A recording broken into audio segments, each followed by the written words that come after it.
4ನೇ ಪ್ರಶ್ನೆಯನ್ನ ಗಮನಿಸಿ. 6 ಸೆಂಟಿಮೀಟರ್ ತ್ರಿಜ್ಯವುಳ್ಳ ವೃತ್ತದ ಕಾಲು ಭಾಗದ ತ್ರಿಜ್ಯಾಂತರ ಖಂಡದ ವಿಸ್ತೀರ್ಣವು ಅಂತ ಕೇಳ್ತಾ ಇದ್ದಾರೆ. ಸೊ ನಿಮ್ಗೆ ಇಲ್ಲಿ ತ್ರಿಜ್ಯಾಂತರ ಖಂಡದ ವಿಸ್ತೀರ್ಣ ಸೂತ್ರ ಗೊತ್ತಿದೆ ಅಲ್ವಾ? ಸೊ ಏನ್ ಹೇಳತ್ತೆ? ತ್ರಿಜ್ಯಾಂತರ ಖಂಡದ ವಿಸ್ತೀರ್ಣ. ತ್ರಿಜ್ಯಾಂತರ ಖಂಡದ ವಿಸ್ತೀರ್ಣ. ಸೊ ಇಲ್ಲಿ ನೋಡಿ, ಒಂದು ಪೂರ್ಣ ವೃತ್ತ ಅಲ್ವಾ? ಸೊ ಈ ಪೂರ್ಣ ವೃತ್ತದಲ್ಲಿ ಒಳಕೋನಗಳು, ಪೂರ್ಣ ವೃತ್ತದ ಕೋನ ಎಷ್ಟಿರುತ್ತೆ ಹೇಳಿ? 360 ಡಿಗ್ರಿ ಆಗಿರುತ್ತೆ ಅಲ್ವಾ? ಸೊ ಟೋಟಲ್ ಈ ಒಂದು ವೃತ್ತದ ಒಳಕೋನಗಳು 360 ಡಿಗ್ರಿ.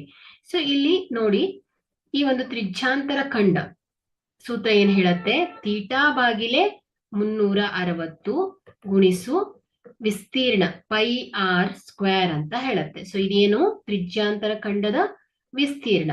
ಸೊ ಇಲ್ಲಿ ಏನ್ ಹೇಳ್ತಾ ಇದ್ದಾರೆ ಇವರು? ಕಾಲು ಭಾಗದ ವಿಸ್ತೀರ್ಣ ಅಂತ ಹೇಳ್ತಾ ಇದ್ದಾರೆ. ಈ ಒಂದು ವೃತ್ತದಲ್ಲಿ 4 ಭಾಗಗಳನ್ನಾಗಿ ವಿಂಗಡಿಸಿದಾಗ ಸೊ ಈ ಕಾಲು ಭಾಗದ ತ್ರಿಜ್ಯಾಂತರ ಖಂಡದ ವಿಸ್ತೀರ್ಣ ಏನಾಗುತ್ತದೆ ಅಂತ ಕೇಳ್ತಾ ಇದ್ದಾರೆ. ಸೊ ಇಲ್ಲಿ ಒಟ್ಟು ಒಳಕೋನಗಳು ಎಷ್ಟಿರುತ್ತೆ? 360 ಡಿಗ್ರಿ ಆಗಿರುತ್ತೆ.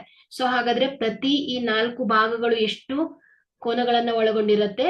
90, 90, 90 ಡಿಗ್ರಿ, 90 ಡಿಗ್ರಿ. ಟೋಟಲ್ ಎಷ್ಟಾಗತ್ತೆ? 360 ಡಿಗ್ರಿ ಅಂತ ಹೇಳತ್ತೆ.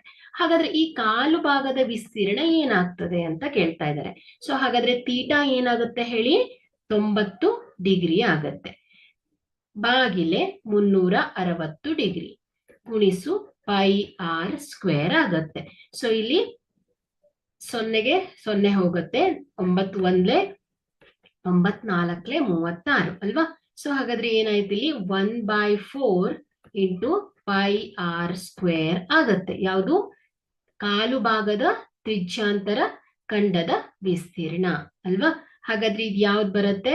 ಪೈ ಆರ್ ಸ್ಕ್ವೇರ್ ಭಾಗಿಲೆ 4 ಸೆಂಟಿಮೀಟರ್ ಸ್ಕ್ವೇರ್ ಆಗತ್ತೆ. ಯಾಕಂದ್ರೆ ಇಲ್ಲಿ ಪೈ ಆರ್ ಸ್ಕ್ವೇರ್ ವಿಸ್ತೀರ್ಣ ಅಲ್ವಾ? ಸೊ ಇಲ್ಲಿ 6 ಸೆಂಟಿಮೀಟರ್ ಏನಾಗುತ್ತೆ?